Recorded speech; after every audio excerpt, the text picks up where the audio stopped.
ये वाली prawn stir fry की रेसिपी है ना दोस्तों, बहुत ही ज़्यादा हेल्दी और डिलीशियस बन के तैयार होती है। इसमें है ना, आज मैंने बिल्कुल कम मसाले का इस्तेमाल करा है और इसमें चूँकि इतने सारे वेजीज़ का हमने इस्तेमाल करा है ना, तो ये बहुत ही ज़्यादा हेल्दी बन कर तैयार होती है। हेलो दोस्तों, मैं मोनी रान्ना बाटी में आप सबका स्वागत करती हूँ। चलिए तो फिर रेसिपी शुरू करते हैं।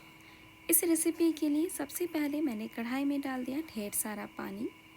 जी हाँ दोस्तों, यहाँ हमें पानी का इस्तेमाल करना है सबसे पहले, क्योंकि यहाँ है ना, सबसे पहले हमें सब्जियों को थोड़ा सा कुक करना रहेगा।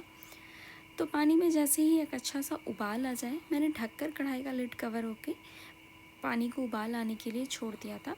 इसमें अब मैंने डाला स्वाद अनुसार नमक। अब इस स्टेज में हमें उन सब्जियों को डालना है जिसे पकने में थोड़ी सी ज़्यादा टाइम लगते हैं। तो यहाँ मैंने गाजर डाल दिया सबसे पहले। आप अपनी पसंद की सब्जियों का इस्तेमाल कर सकते हो दोस्तों। अब इसी के साथ मैंने यहाँ पे डाला फूल गोभी। अभी इस स्टेज में मैं ढककर गाजर और फूल गोभी को पकने के लिए छोड़ दूँगी।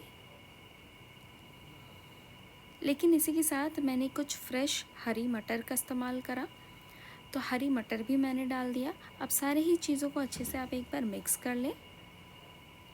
चूँकि हमने पानी में ऑलरेडी नमक का इस्तेमाल कर रखा है, तो आगे की रेसिपी में आप जब भी नमक डाल रहे हो या फिर सॉसेस का इस्तेमाल कर रहे हो, तो आपको नमक का बैलेंस आपको बनाकर चलना रहेगा। तो इस स्टेज में मैंने सारी चीज़ों को अच्छे से मिक्स कर लिया। अब कढ़ाई का लिड कवर करके मैं इसे पकने के लिए छोड़ दूँगी, करीबन 3 से 4 मिनट के लिए। बहुत ज़्यादा टाइम के लिए आप इसे ना पकाएं दोस्तों, क्योंकि ये सब्ज़ी थोड़ी क्रंची ही रहती है, तो इसका टेस्ट ज़्यादा अच्छा लगता है स्टर फ्राई में। बहुत ज़्यादा सॉफ्ट सब्ज़ी रहेगी ना, तो ये सॉगी सी बनेगी, अच्छा नहीं लगेगा। अब इस पानी को हमें छान कर अलग कर लेना है, सब्जियों को हम अलग करके साइड में रख लेंगे। चूँकि मैंने ब्रोकली को उबालना भूल गई थी मैं, तो इस स्टेज में मैं अब डाल रही हूँ इसमें ब्रोकली। ब्रोकली डालने के बाद आप इसे फिर से ढककर पकने के लिए छोड़ दें। लेकिन ध्यान रखें, ब्रोकली डालते वक्त आपको नमक का इस्तेमाल इस स्टेज में नहीं करना है, और ब्रोकली को पकने में भी बहुत कम टाइम लगता है। तो यहाँ मैंने ब्रोकली को बस 1 मिनट के लिए ही पकाया है दोस्तों, वरना ब्रोकली है ना, ये बहुत ही जल्दी पक कर तैयार हो जाती है। अनलाइक बाकी सारे सब्जियाँ, ब्रोकली का क्रंचीनेस नहीं रहता, ये सॉगी बहुत जल्दी हो जाती है। तो ब्रोकली को मैंने 1 मिनट के लिए पका लिया। अब मैं इसे पानी में से निकाल कर अलग कर लूँगी, और इस पानी को हम आगे की रेसिपी में अब इस्तेमाल नहीं करेंगे। अब इसी सेम कढ़ाई में मैंने डाला बटर। यहाँ मैंने 2 टीस्पून बटर का इस्तेमाल करा इस रेसिपी में। यहाँ मैंने सॉल्टेड बटर का इस्तेमाल करा है, आप चाहें तो कोई सी भी बटर आप यहाँ पे इस्तेमाल कर सकते हैं। इसी के साथ मैंने डाला हाफ़ टी स्पून जितना क्रश किया हुआ अदरक।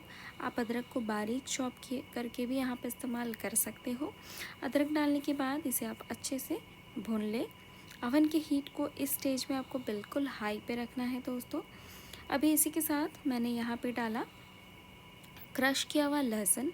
लहसुन मैंने करीबन 1 टीस्पून जितना डाला। 1 टीस्पून या फिर 1.5 टीस्पून आप यहाँ पे लहसुन का इस्तेमाल कर सकते हो। लहसुन की क्वांटिटी हमें अदरक से ज़्यादा चाहिए होगी। इसी के साथ मैंने अब यहाँ पे डाल दिया प्याज, और आप देख सकते हो प्याज के पटल्स को मैंने इस तरीके से अलग कर लिए हैं। अब इस स्टेज में मैंने प्याज को भी अच्छे से करीबन 30 सेकंड के लिए मैंने फ्राई कर लिया। अब मैंने डाल दिया ब्रोकली, जिसे कि मैंने पहले से ब्लांच कर रखा था। ब्रोकली में मॉइस्चर है, क्योंकि अभी अभी मैंने उसे ब्लांच करा है। तो ब्रोकली जैसे जैसे आप अब इसमें आगे वेजीज डालते जाओगे ना, ये जो गार्लिक है और जो अदरक मैंने पहले से डाल रखा था, वो जलेंगे नहीं। अब चूँकि मैंने यहाँ पे स्टेज में डाल दिया प्रॉन्स, तो प्रॉन्स डालने की वजह से प्रॉन्स में से काफ़ी अमाउंट में पानी रिलीज़ होएंगी, और इसी पानी में हमारी सब्जियाँ भी अच्छे से पकेंगी और मसाले भी जलेंगे नहीं। तब देख सकते हो हमारा स्टर फ्राई ये प्रॉन्स डालने की वजह से बहुत ही ज़्यादा डिलीशियस बनता है। यहाँ मैंने सिर्फ येलो बेल पेपर का इस्तेमाल करा। आप चाहें तो ग्रीन कैप्सिकम, रेड वाले कैप्सिकम का भी इस्तेमाल आप कर सकते हो। मैंने यहाँ पे बस येलो वाला कैप्सिकम ही डाला है। अब येलो कैप्सिकम डालने के बाद मैंने इसे फिर से अच्छे से एक बार मिक्स कर लिया। सब्जियों को बस आपको यहाँ पे अच्छे से सौते करना है दोस्तों। इसे आपको बहुत ज़्यादा फ्राई करके बिल्कुल सॉफ्ट एंड सॉगी नहीं बनाना है। इस स्टेज में मैंने डाल दिया गाजर, मटर और फूल गोभी जिसे कि मैंने पहले से ब्लांच कर रखा था। स्वाद अनुसार नमक आप डाल दें, लेकिन नमक डालते वक्त आपको ध्यान रखना है कि हमने सॉल्टेड बटर का इस्तेमाल करा है, साथ ही हमने सब्जियों को उबालते वक्त भी नमक का इस्तेमाल करा था। इसी स्टेज में मैंने डाल दिया थोड़ी सी फ्रेश कुटी हुई काली मिर्च। 1 टेबलस्पून जितना हमने यहाँ पे डाला है लाइट सोया सॉस, और इसी के साथ मैंने यहाँ पे डाला है 2 टीस्पून जितना ऑयस्टर सॉस। बस इतने ही मसाले हमें इसमें चाहिए दोस्तों, इससे ज़्यादा मसाला आपको बिल्कुल भी नहीं चाहिए। अवन के हीट को बिल्कुल हाई पे कर दें और इसे आप इसी तरीके से करीबन 3 से 4 मिनट के लिए अच्छे से हाई हीट पे आप इसे सौते करें। अब देख सकते हो मैंने अवन के हीट को यहाँ पे बिल्कुल फुल कर दिया और इसे मैंने तब तक पकाया है जब तक कि इसमें से पूरा मॉइस्चर ड्राई ना हो जाए। तो बस लास्टली मैंने यहाँ पे डाल दिया होममेड चिली गार्लिक सॉस। कुछ भी नहीं, आप सूखी लाल मिर्च ले लें और लहसुन ले लें ढेर सारा। इसे आप तेल में अच्छे से फ्राई करें और तेल के साथ ही आप इसे मिक्सर ग्राइंडर में अच्छे से आप पेस्ट कर लें। बस ये मसाला हमारा रेडी है, ये सॉस रेडी है और बस आप देख सकते हो ये हमारा प्रॉन स्टर फ्राई भी यहाँ पे बनकर बिल्कुल तैयार है। तो उम्मीद है मेरी आज की रेसिपी आप सबको अच्छी लगी होगी। इसे आप नूडल्स के साथ सर्व कर सकते हो या फिर किसी और चाइनीज़ फ्राइड राइस के साथ आप सर्व कर सकते हो। वीडियो अच्छी लगी हो तो लाइक और शेयर करें और पास में रहे बेल आइकन को प्रेस करना ना भूलें। चैनल को ज़रूर से सब्सक्राइब करें। मिलते हैं एक नई रेसिपी के साथ, तब तक के लिए धन्यवाद। Happy cooking.